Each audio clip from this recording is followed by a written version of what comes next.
எங்களுடைய பிரச்சனை சம்பந்தமாக நாங்கள் எங்களுடைய முன்மொழிவுகளை கொடுத்திருக்கின்றோம். சமஷ்டி விதத்திலான ஒரு அரசியல் யாப்பு தான் எங்களுடைய பிரச்சனைகளை தீர்க்கக்கூடும் என்று நாங்கள் கூறுகின்றோம். தமிழ் அரசு கட்சி என்ற உடனே சிங்கள மக்கள் தமிழர் தங்களுக்கென்று ஒரு அரசை நிறுவ பார்க்கின்றார்கள் என்ற ஒரு எண்ணத்தை கொண்டதாலே அந்த எண்ணம் பரவலாக சிங்கள மக்களிடையே பரவி தமிழ் மக்கள் தங்களுக்கென வேறொரு நாட்டை பிரித்தெடுக்க பார்க்கின்றார்கள் என்ற ஒரு எண்ணத்தை உண்டு பண்ணியிருக்கிறார்களோ என்னவோ தெரியவில்லை. ஆனால் படித்தவர்களுக்கு நன்றாக தெரிந்திருக்க வேண்டும். அதாவது சமஷ்டி என்பது நாட்டை ஐக்கியப்படுத்தும் ஒரு முறை.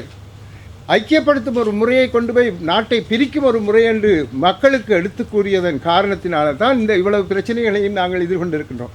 ஆகவே உங்களுடைய கேள்விக்கு என்னுடைய பதில், இதை நாங்கள் வலியுறுத்தித்தான் எங்களுடைய டிபிசியும் அல்லது வடமாகாண சபையும் நாங்கள் எல்லாம் இதைத்தான் கூறியிருக்கின்றோம்.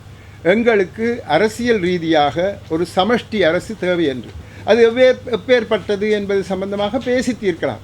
ஆனால் சமஷ்டி அடிப்படையிலே இருந்தால்தான் நாட்டிலே எங்களை நாங்கள் பார்த்து கொள்ளலாம், சிங்களவர்கள் தங்களை தாங்களே பார்த்து கொள்ளலாம், இரண்டு பேரும் சேர்ந்து இந்த நாட்டை பார்த்து கொள்ளலாம். அந்த அடிப்படையிலே தான் எங்களுடைய முன்மொழிவுகள் இருக்கின்றது. அவற்றை கூறிக்கொண்டு வருகின்றோம். அரசாங்கம் அவற்றை தராமல் விட்டால் அல்லது தர மறுத்தால் அடுத்த கட்டத்துக்கு என்ன செய்வோம் என்று யோசிப்போம்.